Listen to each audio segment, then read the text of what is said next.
अब यहाँ सत्य, तप, शौच, बाहर भीतर की पवित्रता, दया, दान आदि कुछ भी नहीं है। बेचारे जीव केवल अपना पेट पालने में लगे हुए हैं। वे असत्यभाषी, आलसी, मंदबुद्धि, भाग्यहीन, उपद्रवग्रस्त हो गए हैं। जो साधु संत कहे जाते हैं वे पूरे पाखंडी हो गए हैं। देखने में तो वे विरक्त हैं, किंतु स्त्री, धन आदि सभी का परिग्रह करते हैं। घरों में स्त्रियों का राज्य है। साले सलाहकार बने हुए हैं। लोभ से लोग कन्या विक्रय करते हैं और स्त्री पुरुषों में कलह मचा रहता है।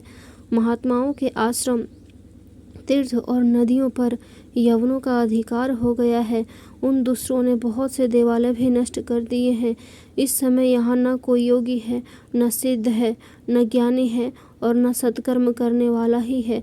सारे साधन इस समय कली रूप दावानल से जलकर भस्म हो गए हैं। इस कली युग में सभी देशवासी बाजारों में अन्न बेचने लगे हैं। ब्राह्मण लोग पैसा लेकर वेद पढ़ाते हैं और स्त्रियां वैश्यावृत्ति से निर्वाह करने लगी है। इस तरह कली युग के दोष देखता और पृथ्वी पर विचरता हुआ मैं यमुना जी के तट पर पहुंचा, जहाँ भगवान श्री कृष्ण की अनेकों लीलाएं हो चुकी हैं। मुनिवरों सुनिए, वहाँ मैंने एक बड़ा आश्चर्य देखा। वहाँ एक युवती स्त्री खिन्न मन से बैठी थी।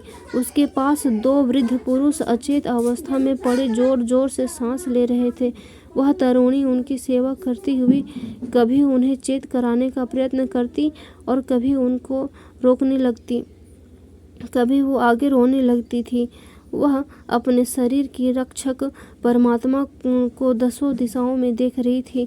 उसके चारों ओर सैकड़ों स्त्रियां उसे पंखा झल रही थी और बार बार समझाती जाती थी। दूर से यह सब चरित्र देखकर मैं कुतूहलवश उसके पास चला गया। मुझे देखकर वह युवती खड़ी हो गई और बड़ी व्याकुल होकर कहने लगी। आगे के लिए सब्सक्राइब करें।